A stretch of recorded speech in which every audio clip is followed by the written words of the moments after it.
Ranganayaka Sagar project ద్వారా రైతులకు సాగునీరు అందుతుందని కాంగ్రెస్ పార్టీ నాయకులు రామచంద్రం తెలిపారు. సిద్దిపేట జిల్లా చిన్నకోడూరు మండలం చంద్లాపూర్లో మీడియాతో మాట్లాడారు. కాంగ్రెస్ పార్టీని ప్రజలు ఆదరిస్తున్నారన్నారు. రైతులకు సాగునీరు అందించేందుకు ప్రభుత్వం చిత్తశుద్ధితో పనిచేస్తుందని చెప్పారు.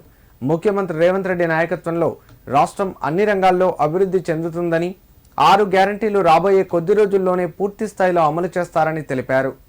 నీళ్లు తగ్గినాయని చెప్పి వీళ్ళు వాళ్ళు అబద్ధాలు ఆడుకుంటూ ప్రజలు రెచ్చగొట్టే పనులు చేస్తున్నారు. దీనికోసం మేము కూడా మా కొండ సురేఖ మేడం గారికి మా ఇన్ఛార్జి పూజారి కృష్ణ గారి చెవులేయగానే అతను పోయి కొండ సురేఖ మేడం చెప్పి ఈ రోజు వాటర్ కూడా ఇవ్వడం జరిగింది. ప్రజలు నీళ్ళ కోసం ఆందోళన పడవలసిన అవసరం లేదు.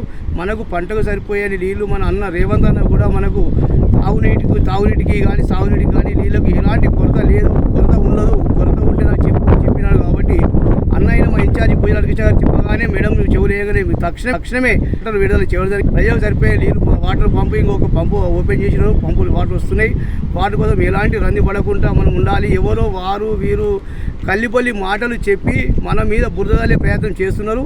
అయ్యో చూడు, నేను పోయి మంత్రికి లేట్ రాత్రి నీళ్ళు వచ్చినాయి, లేకపోతే ఏ రంగు వచ్చినాయి అని కూడా అల్లిపల్లి మన హరీష్ రావు కూడా అదే మాట చెప్తా ఉంటాడు. దానికి ప్రజలు నమ్మొద్దు. నీళ్ళకు సరిపోయే నీళ్ళు ఇచ్చేందుకు కాంగ్రెస్ పార్టీ సిద్ధంగా ఉంది. జై కాంగ్రెస్, జై జై కాంగ్రెస్.